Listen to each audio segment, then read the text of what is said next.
In today's video, I'm going to tell you all you need to know about the Voigtlander Bessa R3A compared to the Leica M6, which you've seen many times before. Hello, welcome back. Matt Osborne from MrLeica.com. These two cameras are very similar, so I will go through key features of the Voigtlander Bessa R3A versus the Leica M6, and at the end I will share sample images and a full spec sheet. One reason you might want to consider the Voigtlander Bessa instead of a Leica camera is they are a cheaper alternative. Price for used Voigtlander Bessa R3A is around £750 to £1,000, and if we just compare that to a Leica M6, these cost around £2,000. So the Voigtlander Bessa is roughly half the cost or less than a Leica. If we look at some key facts comparing these two cameras, I'll just bring up a slide. The Leica M6 Classic, which I have, was released in 1984, whereas the Voigtlander Bessa was not released until 2004, so it's a much newer camera. In terms of weight, the Leica M6 is 560 grams and the Bessa R3A is 430. This is kind of a double-edged sword because lighter is great for me because it means it's easier for carrying around if I'm running or cycling or just generally want to have a lighter camera setup. Leica cameras are heavier because of their high quality build. Lighter cameras are generally more fragile, so I guess it's a balance between weight and build quality. One main difference between the two cameras is the Leica M6 is a fully manual camera, meaning it can work without batteries, but it does take batteries for the light meter. I'll come on to that. The Voigtlander Bessa R3A is an electronic camera, so it will not work without batteries. Both the Bessa and the Leica M6 have center weighted light meters, and both cameras will focus as close as 0.7 meters if the lens will allow the camera to do so. What that means is some lenses will only focus as close as 1 meter. So looking at these two cameras again, they are very similar in terms of form factor. Both of these cameras have a hot shoe. Both of these cameras are Leica M mount, meaning you can use your Leica lenses on a Voigtlander Bessa camera.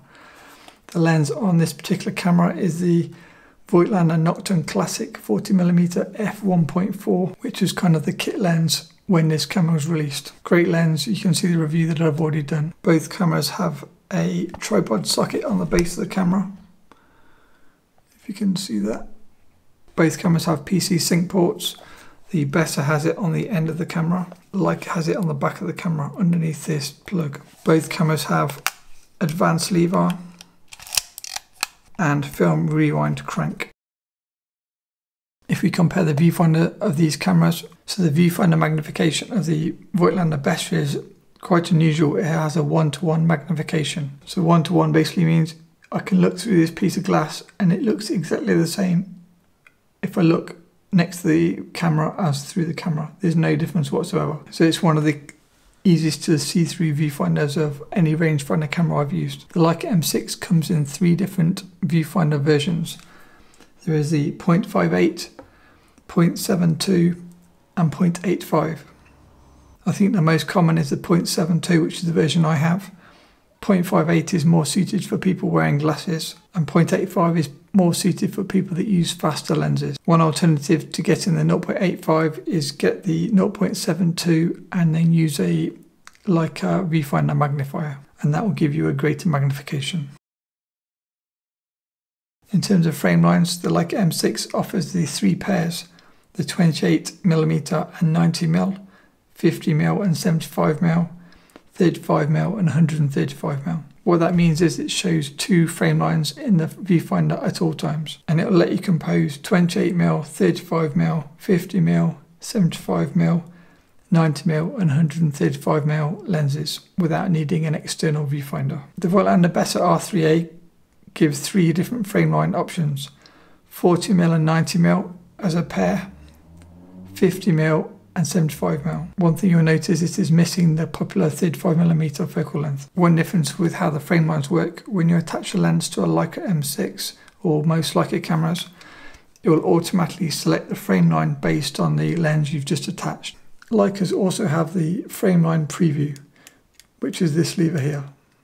The frame line lever lets you visualize your composition using different frame lines without a lens attached. With the Voigtlander Bessa, it's slightly different. The design of the Voigtlander Bessa has the Frameline select switch on the top of the camera, and so you manually select which lens you have attached to the camera and it will then display the appropriate frame lines. One additional feature of the Voigtlander Bessa, it has a on-off switch here. So red dot I guess means on, no red dot means off. So that stops you accidentally taking a picture. Both cameras have the shutter speed dial on the top of the camera, but there are some differences. As you can see, the Leica only syncs at 1/50th of a second and has a maximum sync speed of 1/1000. In contrast, the Voigtlander Bessa R3A has a maximum flash sync speed of 1/125 and a maximum flash sync speed of 1/2000. One major difference between the Voigtlander Bessa R3A and the Leica is Leicas have the manual cloth shutter, whereas the Bessa R3A uses a electronic manual shutter. Another difference is the Voigtlander Bessa offers the automatic exposure or aperture priority mode, which is not offered in the Leica M6, but it is offered in the Leica M7. That just basically means putting the camera in auto like you would on a modern camera, and the camera will decide the correct exposure for your photos, so you don't need to think about shutter speed. I haven't used aperture priority mode personally, but I know it is popular with other photographers. Aperture priority is shown by the letter A, and you just line that up next to the dot, and then your camera is in AE mode. Both cameras have shutter counters, which automatically reset when you load film, so it's better than the manual counters on older cameras. In terms of batteries, both cameras use the same LR44 or SR44 batteries, which are these small kind of coin batteries. It takes two of these batteries. Leica M6 only uses it for the light meter, so the camera will still operate without a battery, you just cannot use the light meter. And to change the battery in a Leica, you just unscrew this patch on the front of the camera. In contrast, the Voigtlander Bessa requires the battery to operate, so no battery, no pictures. To replace the batteries in a Voigtlander Bessa, you need to unscrew this on the base of the camera. In terms of film loading and film unloading, when you finish your roll of film, there is a small button on the base of the camera. You press this, then you release the rewind crank to rewind the film back to the start. I'll record two new short videos, one how to load film into a Voigtlander Bessa and one on how to load film into a Leica M6. As a quick preview to load film into a Voigtlander Bessa, it's extremely easy. There is a lever on the top of the camera underneath the rewind crank. You move that and lift, and then the back door opens, and the film loading is the same on any other SLR camera. And as a quick preview to load film into a Leica M6, you need to undo the base plate, the back door opens, and then you will load the film as you would any other Leica camera, but I'll do a proper video on that. One additional useful feature on the Voigtlander Bessa, it has the film viewing window here, which means you can see what film is loaded into the camera. You cannot do that with a Leica camera. One niggle that some people mention about the Voigtlander Bessa that they don't like, the strap lugs are mounted on the front of the camera and not on the side of the camera. If you compare that to a Leica, they're on the sides, meaning the camera hangs flat when it is around your neck. On a Voigtlander Bessa, because the strap lugs are on the front, the camera tends to hang on a bit of an angle if using a neck strap. Personally, I use wrist straps for most of my cameras, meaning the lugs on the Voigtlander Bessa R3A have never been an issue to me.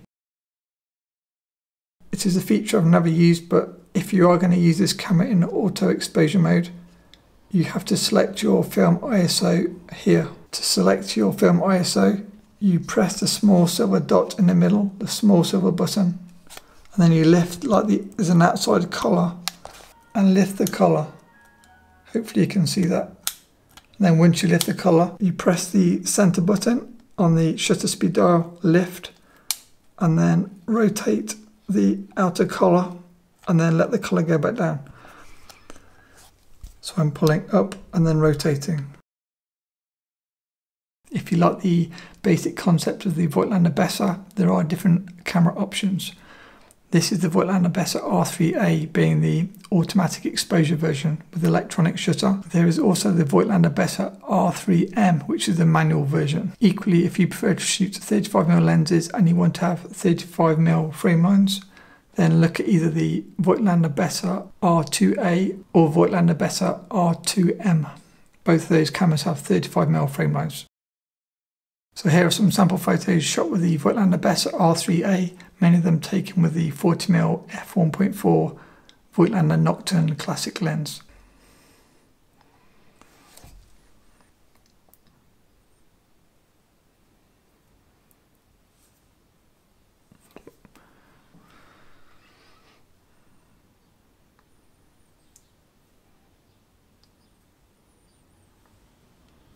And here is a camera spec sheet covering the details we've gone through in this video. To see another Voigtlander Bessa review, click here, and for all my camera reviews, click here.